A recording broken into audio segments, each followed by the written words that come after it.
नमस्कार दोस्तों, आप सभी का स्वागत है आपके अपने YouTube channel it's study time के ऊपर।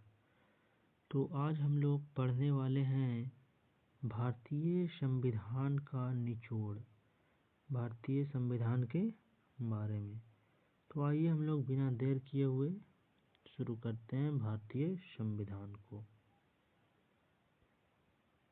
तो कुछ महत्वपूर्ण पॉइंट्स हैं जो हम लोग यहाँ पे इसको देख लेते हैं। संविधान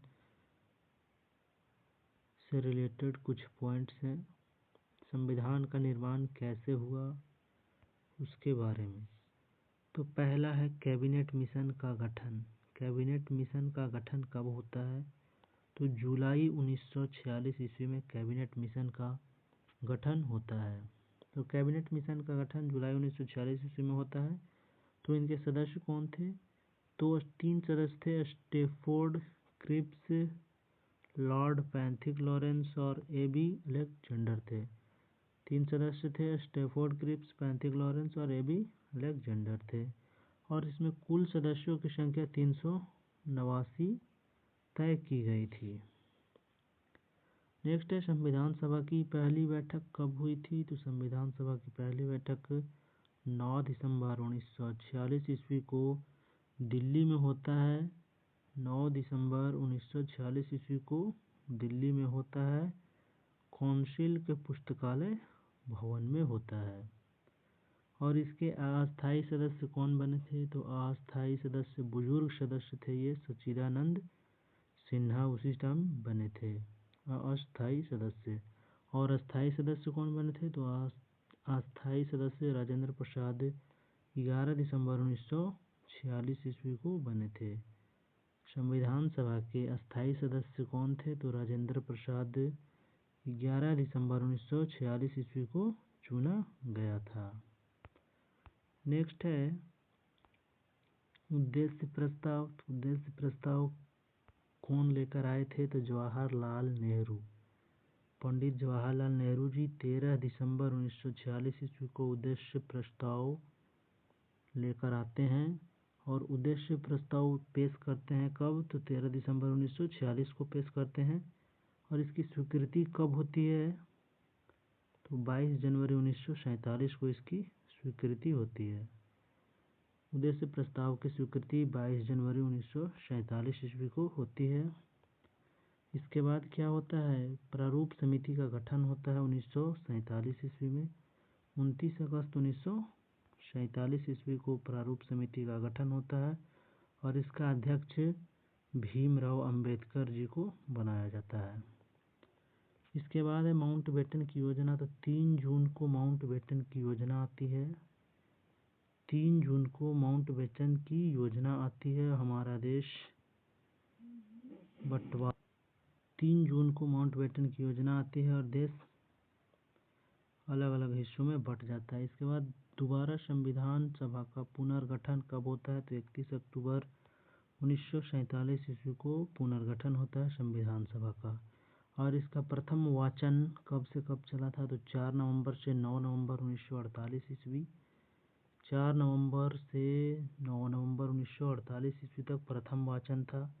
द्वितीय वाचन कब था? तो 15 नवंबर 1948 से 17 अक्टूबर 1949 तक चला था। द्वितीय वाचन कब से कब तक? तो 15 नवंबर 1948 से लेकर 17 अक्टूबर 1949 तक चला था। तृतीय तो 14 नवंबर से 26 नवंबर 1949 तक चला। और उसके बाद संविधान का कुछ अंश लागू हो गया था। 15 अनुच्छेद शायद लागू हो गए थे। और संविधान को निर्माण करने में कितना टाइम लगा था? तो 2 वर्ष 11 महीना और 18 दिन लगा था संविधान को निर्माण करने में, यानी बनाने में। और कुल बहस कितना दिन हुई थी? तो 114 दिन बहस हुई थी उस पर। और संविधान को बनाने में कुल खर्च कितना आया था? तो 63,96,729 रुपये का खर्च आया था। 63,96,729 रुपया खर्च आया था। इसके बाद 26 नवंबर 1949 को पारित हो जाता है हमारा संविधान का कुछ भाग जो पारित होता है 26 नवंबर 1949 को। तब तब कितना थे तो 22 भाग थे, 395 अनुच्छेद थे और 8 अनुसूची था। 26 नवंबर 1949 को जब पारित होता है तब कितना भाग था संविधान में, तो संविधान का कुल 22 भाग था, 395 अनुच्छेद थे और 8 अनुसूची थी। बाद में इसे संविधान में संशोधन करके कुछ अनुसूची जोड़ा गया। तो अब वर्तमान में कितना है तो 22 भाग है वर्तमान में, 395 अनुच्छेद है और 12 अनुसूचियां हैं। ये अनुसूचियां होना चाहिए यहाँ पे, अनुसूची। अंतिम बैठक कब हुआ था तो संविधान सभा का अंतिम बैठक 24 जनवरी 1950 ईस्वी को हुआ था। संविधान सभा का अंतिम बैठक 24 जनवरी 1950 को होता है। और पूर्णतः लागू कब होता है तो पूर्णतः संविधान 26 जनवरी 1950 को लागू हो जाता है। तो 26 जनवरी को हम लोग प्रत्येक वर्ष रिपब्लिक डे यानी कि गणतंत्र दिवस के रूप में हम लोग 26 जनवरी को प्रत्येक वर्ष मनाते हैं। तो नेक्स्ट है, आइए इधर इंडिया का मैप है। मूल संविधान में भाग कितने थे तो 22 भाग थे। मूल संविधान में कितने भाग थे तो 22 भाग थे। अनुसूचियां तो 8 अनुसूची और अनुच्छेद 395 थे। वर्तमान में अभी बता ही दिए, भाग 22, अनुसूचियां 12 और अनुच्छेद 468 अनुच्छेद वर्तमान में हो गए हैं। तो आगे चलते हैं। भारतीय संविधान 22 भाग मूल और वर्तमान गणना में, यानी कि भारतीय संविधान का 22 भाग है जिसका वर्णन दिया हुआ। तो आइए हम लोग एक एक करके देखते हैं। तो भाग पहला में क्या है तो संघ और उसके क्षेत्र। भाग फर्स्ट है संघ और उसके क्षेत्र, अनुच्छेद 1 से 4 है। संघ और उसके क्षेत्र अनुच्छेद 1 से कितना तो 4। दूसरा है भाग दो नागरिकता। तो नागरिकता कितना से कितना अनुच्छेद में तो 5 से 11 अनुच्छेद में नागरिकता है। भाग 3 मूलभूत अधिकार, अनुच्छेद 12 से 35, अनुच्छेद 12 से 35 है। भाग 4 क्या है तो भाग 4 में राज्य के नीति निर्देशक तत्व हैं। भाग 4 में राज्य के नीति निर्देशक तत्व अनुच्छेद 36 से 51 है। नेक्स्ट है भाग 4 का ए में मूल कर्तव्य, जो अनुच्छेद 51 के ए में रखा गया है इसको। भाग 5 है संघ। भाग 5 में संघ से संबंधित है, अनुच्छेद 52 से 151 तक है। भाग 6 राज्य से संबंधित है, अनुच्छेद 152 से 237 तक है। भाग 7 है संविधान का 7वां संशोधन अधिनियम 1956 द्वारा इसको क्या कर दिया गया, निरसित कर दिया गया है। भाग 8 संघ राज्य क्षेत्र, अनुच्छेद 239 से 242 तक है। संघ राज्य क्षेत्र अनुच्छेद 239 से 242 तक है। भाग 9 में पंचायत से संबंधित है, तो 243 से 243 के ओ तक रखा गया है। नेक्स्ट है भाग 9 का ए नगर पालिकाएं। नगर पालिका अनुच्छेद 243 का पी से जी तक, ये यहाँ पे थोड़ा मिस्टेक लिखा गया है। भाग 10वां अनुसूचित और जनजाति क्षेत्र। भाग 10 में अनुसूचित और जनजाति क्षेत्र को रखा गया है, 244 से 244 का ए तक है ये। नेक्स्ट है भाग 11। तो भाग 11 में क्या है, संघ और राज्यों के बीच संबंध है। भाग 11 में क्या है, संघ और राज्यों के बीच संबंध है, 245 से 263 के बीच है। भाग 12 वित्त संपत्ति संविदा और वाद्य, अनुच्छेद 264 से 300 का ए तक है। भाग 13 में भाग्य के राज्य क्षेत्र के भीतर व्यापार वाणिज्य और समागम। भाग 13 में भारत के राज्य क्षेत्र के भीतर व्यापार और वाणिज्य करने का समागम का ये दिया हुआ है, अनुच्छेद 301 से 307 तक। भाग 14 संघ और राज्यों के अधीन सेवा, 308 से 323 तक अनुच्छेद है। भाग 14 का ए में प्राधिकरण 323 ए से 323 बी है। 15 में निर्वाचन हो गया, निर्वाचन से संबंधित अनुच्छेद 324 से 329 का ए तक है। भाग 16 कुछ वर्गों के लिए विशेष उपबंध संबंध 330 से 342 तक है। और भाग 17 में आपका राजभाषा हो गया, अनुच्छेद 343 से 351 तक। 17 आपात उपबंध 352 से 360 18 352 से 360 आपात उपबंध। 19 का हो गया यह प्रकीर्ण, अनुच्छेद 361 से 367। 20 हो गया संविधान के संशोधन, अनुच्छेद संविधान में संशोधन किया जा सकता है, ये भाग 20 में वर्णित किया गया है। भाग 21 अस्थायी संक्रमणकालीन और विशेष उपबंध 369 से 392। भाग 22 संक्षिप्त नाम प्रारंभ हिंदी में प्राधिकृत पाठ और निरसन, अनुच्छेद 393 से 395 है। नेक्स्ट है अनुसूची। तो भारतीय संविधान के सभी अनुसूचियाँ, तो कितने मूल संविधान में कुल 8 अनुसूचियाँ थी, वर्तमान में कुल 12 अनुसूचियाँ। तो पहली अनुसूची को देखते हैं हम लोग। पहली अनुसूची क्या है, तो देश और 28 राज्यों का उल्लेख है। पहली अनुसूची में देश और 28 राज्यों का उल्लेख है। दूसरी अनुसूची में क्या है, तो पेंशन, वेतन भत्ते और पेंशन से संबंधित है दूसरी अनुसूची।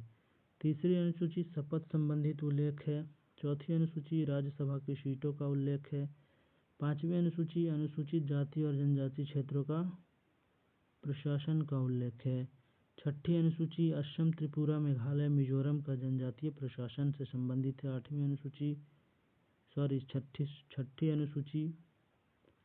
छठी अनुसूची असम, त्रिपुरा, मेघालय और मिजोरम का जनजातीय प्रशासन से संबंधित है। सातवीं केंद्र और राज्यों के बीच शक्तियों का बंटवारा है। आठवीं अनुसूची 22 भाषाओं का उल्लेख है।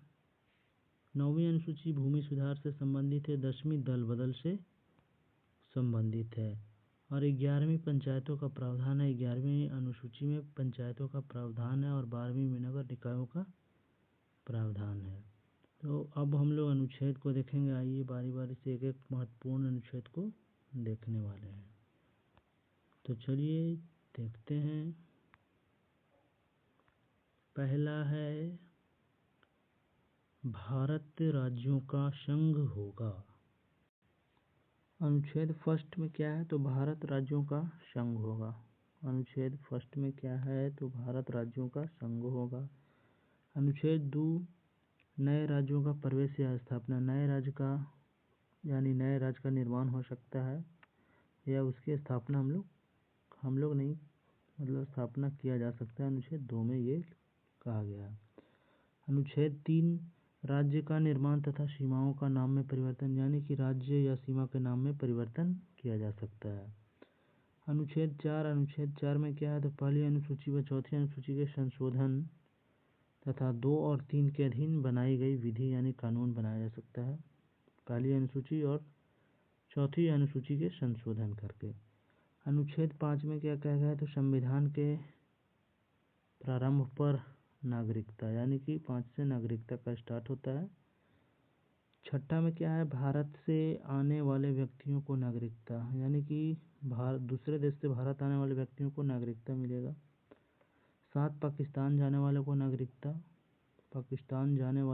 नागरिकता, 8 में क्या है, तो भारत के बाहर रहने वाले व्यक्तियों को नागरिकता, नेक्स्ट है 9 विदेशी राज्य की नागरिकता लेने पर नागरिकता का न होना, यानी कि आप दूसरे देश का नागरिकता प्राप्त करते हैं तो अनुच्छेद 9 में ये लिखा हुआ है कि आपका इंडिया का नागरिकता समाप्त हो जाएगा।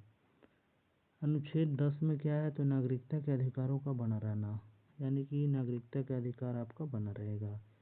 अनुच्छेद 11 में क्या है, संसद द्वारा नागरिकता के लिए कानून का विनियमन।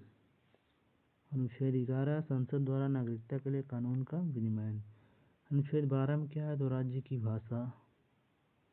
अनुच्छेद 13 मूल अधिकारों का असंगत या अल्पीकरण करने वाली विधियाँ। अनुच्छेद 13 में क्या है तो मूल अधिकारों को असंगत या अल्पीकरण करने वाली विधियाँ। अनुच्छेद 14 तो विधि के समक्ष समानता। अनुच्छेद 14 क्या है, विधि के समक्ष समानता। अनुच्छेद 15 धर्म, मूल, वंश, जाति, लिंग, जन्म स्थान के आधार पर भेदभाव पर रोक, यानी कि अब धर्म, मूल, वंश, जाति, लिंग के आधार पर भेदभाव आप नहीं कर सकते हैं। अनुच्छेद 16 में क्या है तो लोक नियोजन के अवसर की समानता। लोक नियोजन में अवसर की सभी को समानता। 17 क्या है तो अस्पृश्यता का यानी छुआछूत की भावना को नहीं रखना है। 18 क्या है उपाधियों का अंत है। 19 से अभिव्यक्ति की स्वतंत्रता। 19 के का सूचना का अधिकार। सूचना का अधिकार जो 2005 में लागू किया गया था, सूचना का अधिकार। नेक्स्ट है अनुच्छेद 20। तो अनुच्छेद 20 में क्या है, अपराधों के दोष सिद्धि के संबंध में संरक्षण। अनुच्छेद 20 में अपराधों के दोष सिद्धि के संबंध में संरक्षण है। 21 प्राण एवं दैहिक स्वतंत्रता। प्राण एवं दैहिक स्वतंत्रता। अनुच्छेद 21 के का 6 से 14 वर्ष के बच्चों को शिक्षा का अधिकार, निजता का अधिकार भी अनुच्छेद 21 के अंतर्गत ही आता है। यानी कि अनुच्छेद 21 के अंतर्गत 6 से 14 वर्ष के बच्चों को कहीं पे भी काम नहीं करवाया जा सकता है, बल्कि उसको निःशुल्क शिक्षा दिया जाना चाहिए। अनुच्छेद 21 में ये कहा गया है। अनुच्छेद 22 है तो अनुच्छेद 22 कुछ दशाओं में गिरफ्तारी का संरक्षण, यानी कि कुछ दशा में आप गिरफ्तार भी हो सकते हैं। अनुच्छेद 23 मानव के दुर्व्यवहार, बेगारी एवं बालश्रम पर प्रतिबंध। बाल श्रम पर प्रतिबंध है, यानी कि अनुच्छेद 23 में ये लिखा गया है कि मानव के दुर्व्यापार, यानी कि दुर्व्यापार यानी जिसको हम लोग देह व्यापार बोलते हैं, बेगारी प्रथा या बाल श्रम, ये सब पर रोक लगा हुआ है। अनुच्छेद 23 के कहने का अर्थ है कि आप बाल श्रम नहीं करवा सकते हैं, बच्चों से काम नहीं करवा सकते हैं। और मानव के अंगों का तस्करी इसी में भी आता है। तस्करी भी नहीं कर सकते हैं, बेगारी भी नहीं कर सकते हैं, किसी से आप बेगारी नहीं करवा सकते हैं। नेक्स्ट है अनुच्छेद 24। अनुच्छेद 24 14 वर्ष से कम आयु के बच्चों को कारखानों, खानों या किसी खतरनाक उद्योग में काम नहीं कराया जा सकता है। 14 वर्ष से कम उम्र के बच्चों को काम कराना एक अपराध है, कानूनन अपराध है। अनुच्छेद 25 धर्म, आचरण और प्रचार की स्वतंत्रता, आप अपने धर्म का प्रचार प्रसार कर सकते हैं। अनुच्छेद 26 धार्मिक कार्यों के प्रबंध की स्वतंत्रता, धार्मिक कार्य के लिए आपको प्रबंध की स्वतंत्रता है। नेक्स्ट है अनुच्छेद 29। अनुच्छेद 29 में अल्पसंख्यक वर्गों के हितों का संरक्षण। अनुच्छेद 29 अल्पसंख्यक वर्गों के हितों का संरक्षण। अनुच्छेद 30 है शिक्षा संस्थानों की स्थापना और प्रशासन करने का अल्पसंख्यक वर्गों का अधिकार। शिक्षा संस्थान की स्थापना और प्रशासन का अल्पसंख्यक वर्गों का ये अधिकार है। अनुच्छेद 32 संवैधानिक उपचारों का अधिकार, संविधान को यानी संविधान की आत्मा कहा गया है। अनुच्छेद 32 को संवैधानिक उपचारों का अधिकार, तो कौन कहा था संविधान की आत्मा, तो भीमराव अम्बेडकर साहब संविधान की आत्मा बोले थे। अनुच्छेद 32 को ये 5 प्रकार की रीट जारी कर सकता है सुप्रीम कोर्ट। नेक्स्ट है अनुच्छेद 39 का क सभी के लिए समान न्याय एवं निःशुल्क विधिक सहायता, फ्री लीगल एड। 39 के क 40 ग्राम पंचायत का गठन, 44 समान नागरिक संहिता यानी कि यूनिफॉर्म सिविल कोड, ये सबसे पहले गोवा में लागू हुआ था। नेक्स्ट है अनुच्छेद 48 48 कृषि और पशुपालन संगठन। 48 के क में क्या है तो पर्यावरण, वन तथा जीवों की रक्षा, पर्यावरण, वन तथा जीवों की रक्षा। नेक्स्ट है अनुच्छेद 49, तो 49 में क्या है राष्ट्रीय स्मारक संस्थान और वस्तुओं का संरक्षण। 49 में क्या है तो 49 में राष्ट्रीय स्मारक स्थान और वस्तु का संरक्षण है। 50 में क्या है कार्यपालिका से न्यायपालिका का पृथक्करण, कार्यपालिका और न्यायपालिका का पृथक्करण। नेक्स्ट है 51 का क, तो 51 का क में क्या है तो मूल कर्तव्य है, मूल कर्तव्य 51 के क में है। मूल कर्तव्य हम लोग का कितना है आप लोग बताएं। नेक्स्ट है अनुच्छेद 52। अनुच्छेद 52 में क्या है तो भारत का एक राष्ट्रपति होगा, भारत का क्या होगा एक राष्ट्रपति होगा। अनुच्छेद 53 संघ की कार्यपालिका शक्ति और उनकी शक्तियों का उल्लेख है। अनुच्छेद 53 राष्ट्रपति का निर्वाचन अनुच्छेद 54 है। 55 राष्ट्रपति के निर्वाचन प्रणाली से संबंधित है। अनुच्छेद 56 राष्ट्रपति की पदावधि यानी इसका कार्यकाल कितना से कितना वर्ष का होगा। अनुच्छेद 57 पुनर्निर्वाचन के लिए पात्रता यानी कि दोबारा निर्वाचन के लिए पात्रता क्या होगी, यह अनुच्छेद 57 में वर्णित है। अनुच्छेद 58 क्या कहता है तो राष्ट्रपति निर्वाचित होने के लिए अहर्ताएं। अनुच्छेद 60 में क्या है तो राष्ट्रपति का शपथ। अनुच्छेद 60 में क्या है तो राष्ट्रपति का शपथ है। अनुच्छेद 61 क्या है तो राष्ट्रपति पर महाभियोग चलाने की प्रक्रिया यानी महाभियोग से हम लोग उनको पद से हटा सकते हैं। तो अनुच्छेद 63 क्या है तो भारत का एक उपराष्ट्रपति होगा। अनुच्छेद 63 में कहा गया है कि भारत का एक उपराष्ट्रपति भी होगा। नेक्स्ट है अनुच्छेद 64 उपराष्ट्रपति का राज्यसभा का पदेन सभापति होना, उपराष्ट्रपति का राज्यसभा का पदेन सभापति होना। अनुच्छेद 65 में क्या है तो उपराष्ट्रपति के पद की रिक्त पर उपराष्ट्रपति के कार्य यानी कि राष्ट्रपति जब एब्सेंट रहेंगे तब उपराष्ट्रपति कार्य करेंगे। अनुच्छेद 66 में क्या है उपराष्ट्रपति का निर्वाचन, उपराष्ट्रपति का निर्वाचन कैसे होगा। 67 में पदावधि कार्यकाल। नेक्स्ट है 68 उपराष्ट्रपति के पद की रिक्त पद भरने का निर्वाचन यानी कि उपराष्ट्रपति के पद जब रिक्त रहेगा तो उनके भरने का निर्वाचन प्रक्रिया अनुच्छेद 68 में वर्णित है। अनुच्छेद 69 में क्या है तो उपराष्ट्रपति द्वारा शपथ यानी उपराष्ट्रपति शपथ लेंगे। अनुच्छेद 70 अन्य आकस्मिक में राष्ट्रपति के कर्तव्यों का निर्वहन। अनुच्छेद 70 है जो अन्य आकस्मिकता में राष्ट्रपति के कर्तव्यों का निर्वहन। अनुच्छेद 71 राष्ट्रपति और उपराष्ट्रपति के निर्वाचन संबंधित विषय। अनुच्छेद 71 में क्या है तो राष्ट्रपति और उपराष्ट्रपति के निर्वाचन के संबंधित विषय है। नेक्स्ट है अनुच्छेद 72, तो अनुच्छेद 72 में क्या है क्षमादान की शक्ति है यानी कि अनुच्छेद 72 में क्षमादान की शक्ति, कोई इसी भी अपराध को क्षमा कर सकते हैं। अनुच्छेद 73 संघ की कार्यपालिका शक्ति का विस्तार, संघ की कार्यपालिका शक्ति का विस्तार। नेक्स्ट है अनुच्छेद 75, तो अनुच्छेद 75 क्या कहता है तो ये मंत्रियों के बारे में उपबंध है यानी कि मंत्री के बारे में उल्लेख है 75 में। अनुच्छेद 76 भारत का एक महान न्यायवादी होगा अटॉर्नी जनरल, भारत का एक महान न्यायवादी होगा अटॉर्नी जनरल होगा। 67 भारत सरकार के कार्य का संचालन। अनुच्छेद 78 राष्ट्रपति को जानकारी देने के प्रधानमंत्री के कर्तव्य यानी कि प्रधानमंत्री राष्ट्रपति को जानकारी देने के कर्तव्य 78 में वर्णित है। 79 में क्या है तो संसद का गठन यानी कि संसद के बारे में 80 राज्यसभा और 81 लोकसभा। 79, 80 और 81 इसको याद करने का एक ट्रिक है सरला। 79 से हो गया संसद, सदस्य संसद 80 राज्यसभा 81 लोकसभा सरला। अनुच्छेद 83 संसद के सदनों की अवधि। संसद के सदनों की अवधि क्या होगी? अनुच्छेद 83 में वर्णित है। अनुच्छेद 84 संसद के सदस्यों के लिए अर्हता क्या है, यानी कि योग्यता क्या है। 85 85 में क्या है?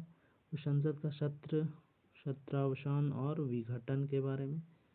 87 अनुच्छेद 87 राष्ट्रपति का विशेष अभिभाषण। राष्ट्रपति का विशेष अभिभाषण। नेक्स्ट है 88 अनुच्छेद 88 में क्या है? संसद के बारे में मंत्रियों और महान न्यायवादी का अधिकार। अनुच्छेद 89 राज्यसभा का सभापति और उपसभापति होगा। राज्यसभा का सभापति और उपसभापति होगा। अनुच्छेद 90 में क्या है? तो उपसभापति का पद रिक्त होना या पद हटाया जाना। अनुच्छेद 91 क्या कहता है? तो सभापति के कर्तव्यों का पालन और शक्ति। अनुच्छेद 91 क्या कहता है? तो सभापति के कर्तव्यों का पालन और शक्ति। अनुच्छेद 92 क्या है? तो सभापति या उपसभापति को पद से हटाने का संकल्प विचाराधीन हो तब उसका पीठासीन न होना। अनुच्छेद 93 क्या कहता है?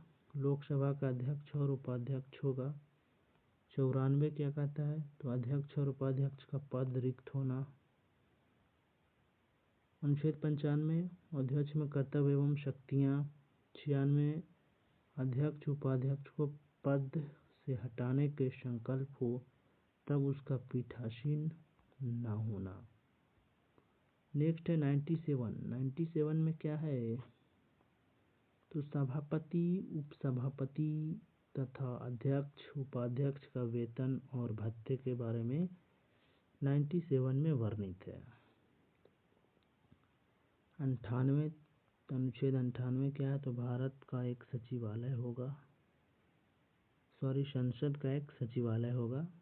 अनुच्छेद 99 सदस्य द्वारा शपथ या प्रतिज्ञान। अनुच्छेद 100 संसाधनों में मतदान रिक्तियां के होते हुए भी सदनों के कार्यों की शांति और गणपूर्ति। अनुच्छेद 108 कुछ दशा में दोनों सदनों की संयुक्त बैठक हो सकती है, बैठक बुलाया जा सकता है। अनुच्छेद 109 धन विधेयक के संबंध में विशेष प्रक्रिया, बहुत मोस्ट इम्पोर्टेंट। 110 धन विधेयक परिभाषा एग्जाम में पूछे जाते हैं। 111 विधेयकों पर अनुमति। 112 वार्षिक वित्तीय विवरण जिसको हम लोग बजट बोलते हैं। 118 में क्या है? तो प्रक्रिया के नियम है। 118 प्रक्रिया के नियम। 120 संसद में प्रयोग की जाने वाली भाषा। 123 संसद विश्रांति काल में राष्ट्रपति की अध्यादेश शक्ति। 24 उच्चतम न्यायालय की स्थापना और गठन। 124 अनुच्छेद में है कि एक हाई कोर्ट होगा और उसका स्थापना और गठन से संबंधित है। 125 न्यायाधीशों का वेतन।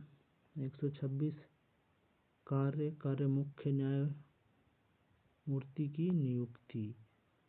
127 तदर्थ न्यायमूर्तियों की नियुक्ति। 128 सेवानिवृत्त न्यायाधीशों की उपस्थिति। 129 में क्या है? तो उच्चतम न्यायालय का अभिलेख न्यायालय होगा, मोस्ट इम्पोर्टेंट है। 129 उच्चतम न्यायालय का एक अभिलेख न्यायालय होगा। और 130 में क्या है? तो 130 में उच्चतम न्यायालय का स्थान है। 131 में क्या है? उच्चतम न्यायालय की आरंभिक अधिकारिता। और 137 निर्णय एवं आदेशों का पुनरावलोकन। निर्णय एवं आदेश का पुनरावलोकन यानी कि फिर से उसकी जांच की जा सकती है। 143 अनुच्छेद 143 में क्या है? तो अनुच्छेद 143 में उच्चतम न्यायालय में परामर्श करने की राष्ट्रपति की शक्ति है। उच्चतम न्यायालय में परामर्श करने की शक्ति। अनुच्छेद 144 में क्या है? तो सिविल एवं न्यायिक पदाधिकारियों द्वारा उच्चतम न्यायालय की सहायता। अनुच्छेद 148 भारत का नियंत्रक एवं महालेखा परीक्षक CAG controller and auditor general. 149 में क्या है? तो नियंत्रक महालेखा परीक्षक के कर्तव्य शक्तियाँ। 150 संघ के राज्यों के लेखन का प्रारूप। 153 राज्यों के राज्यपाल होंगे। अनुच्छेद 153 में क्या है तो राज्यों के राज्यपाल, प्रत्येक राज्य का एक राज्यपाल होगा। अनुच्छेद 154 में क्या है तो राज्य की कार्यपालिक शक्तियाँ, राज्य की कार्यपालिका शक्तियों के बारे में उल्लेख है। अनुच्छेद 155 राज्यपाल की नियुक्ति कैसे होगी इसके बारे में। अनुच्छेद 156 राज्यपाल की पदावधि, इनका कार्यकाल यानी पद का अवधि कितना होगा।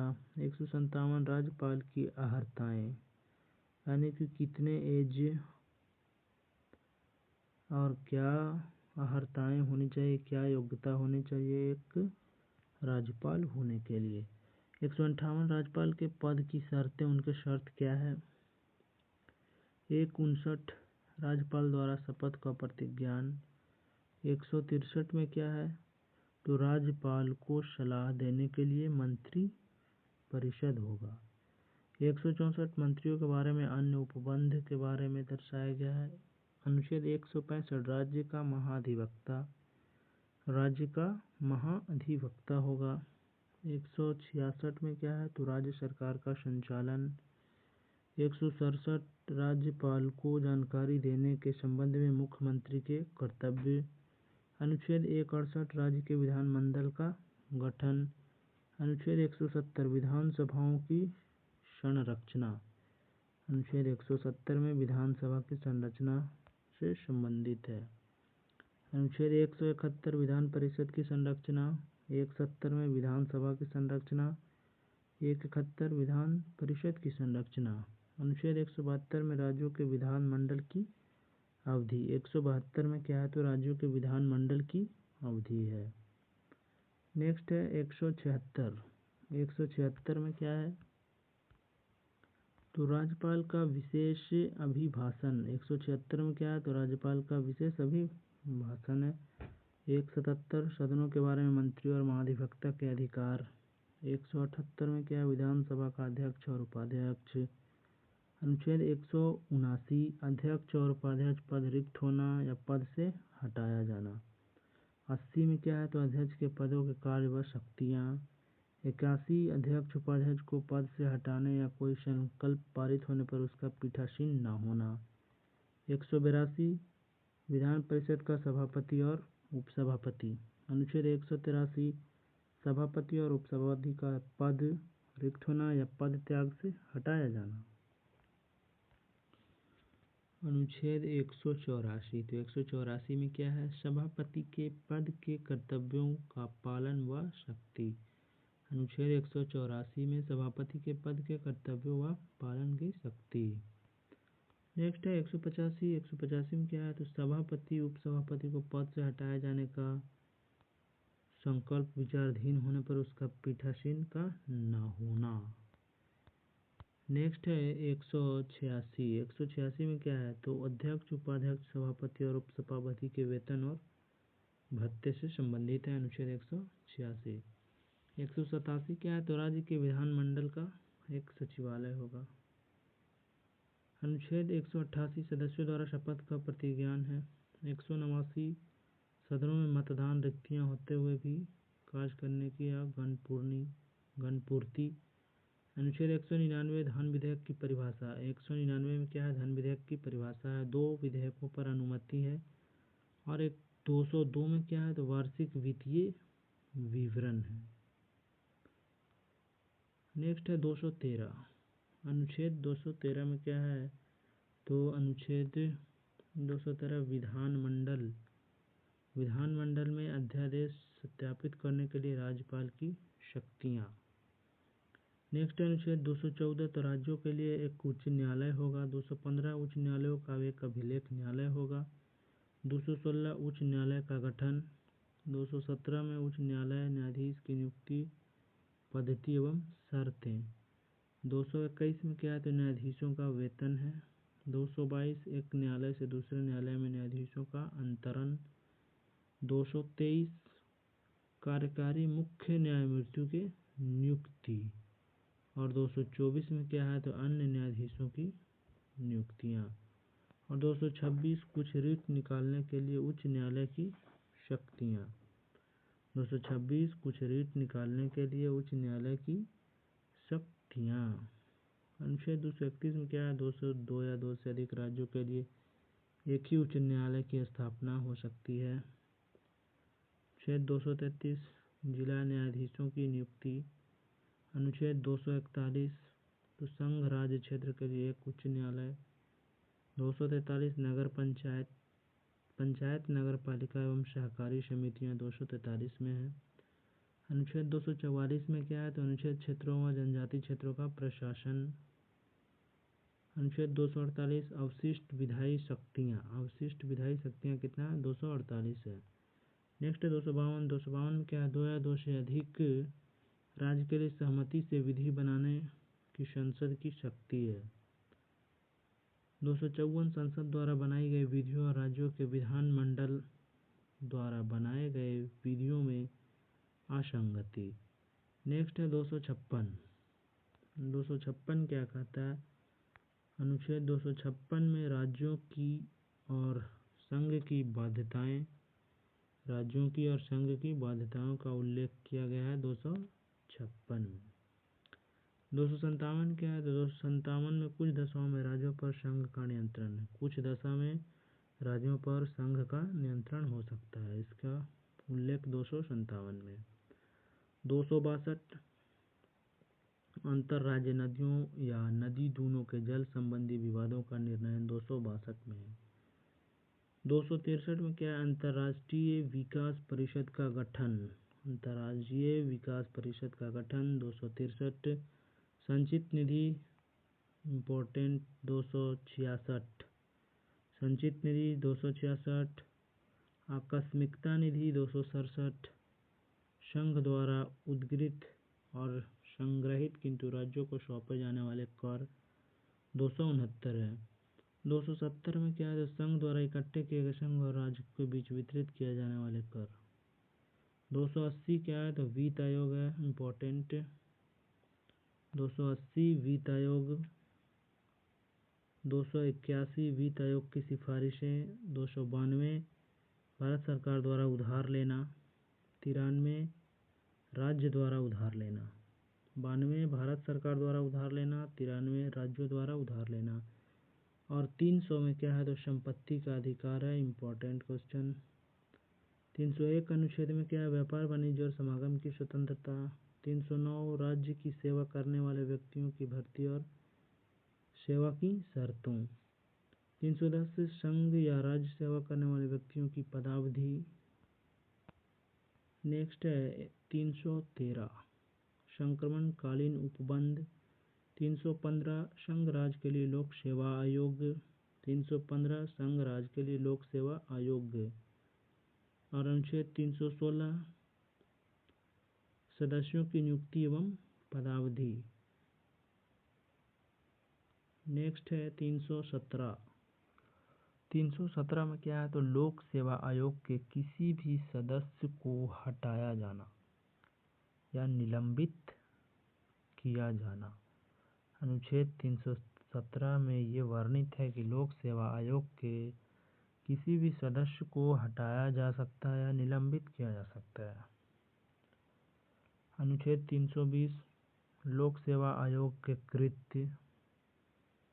अनुच्छेद 323 प्रशासनिक अधिकरण।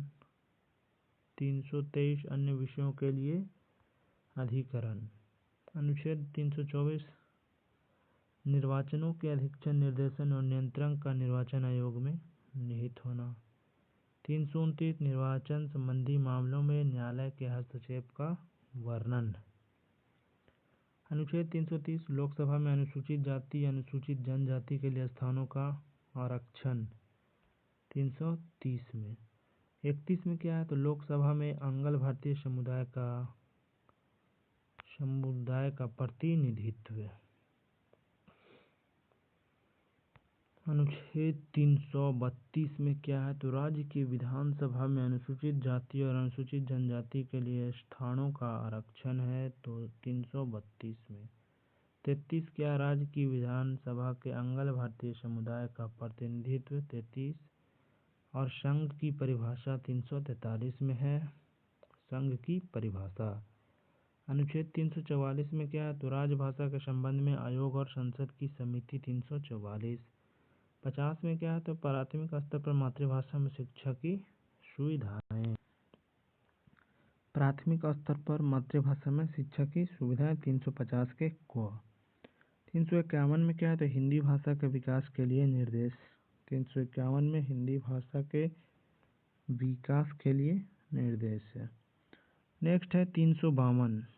352 अनुच्छेद क्या कहता है, आपात की उद्घोषणा का प्रभाव। 352 अनुच्छेद में आपात की उद्घोषणा का प्रभाव का वर्णन है। नेक्स्ट है 356, तो राज्य में संवैधानिक तंत्र के विफल हो जाने की दशा में उपबंध है। 360 में क्या है, तो वित्तीय आपात के बारे में उपबंध है। 368 अनुच्छेद संविधान का संशोधन करने की संसद की शक्ति और उसकी प्रक्रिया। 368 में क्या है, तो संविधान का संशोधन करने की शक्ति, संसद की शक्ति, यानी कि संविधान में संशोधन करने को संसद को शक्ति प्राप्त है, संविधान में संशोधन कर सकता है। 377 क्या है, तो भारत के नियंत्रक महालेखा परीक्षक के बारे में उपबंध है। 378 लोक सेवा आयोग के बारे में 378 में। नेक्स्ट है 378 के ए। 378 के ए में क्या है, तो आंध्र प्रदेश विधानसभा की अवधि के लिए विशेष प्रावधान है। अनुच्छेद 379 से 391 को निरसित कर दिया गया है। और 392 अनुच्छेद में क्या है, तो कठिनाइयों को दूर करने के लिए राष्ट्रपति की शक्तियाँ। अनुच्छेद 393 तो लघु शीर्षक। अनुच्छेद 394 तो प्रारंभ है।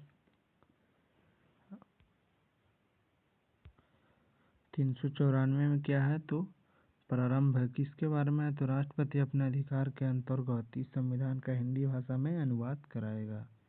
394 का ए।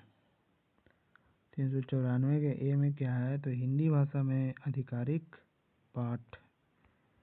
और 395 है, तो 395 को निरसित कर दिया गया है। इसमें क्या था, तो भारतीय स्वतंत्रता अधिनियम 1947, भारत सरकार अधिनियम 1953 तथा इनके अन्य पूरक अधिनियमों को, जिसमें प्रीवी काउंसिल क्षेत्राधिकार अधिनियम शामिल नहीं है, इसको रद्द कर दिया गया है। नेक्स्ट है धारा अनुच्छेद 368। अनुच्छेद 368 ये छूट गया था। 368 संसद को संविधान के किसी भी भाग का संशोधन करने का अधिकार है। संसद को संविधान का किसी भी भाग को संशोधन करने का अधिकार है। और एक है 370, इसके अंतर्गत जम्मू एंड कश्मीर को विशेष स्थिति का वर्णन है 370 के तहत। तो बस आज के लिए इतना ही दोस्तों। Thank you.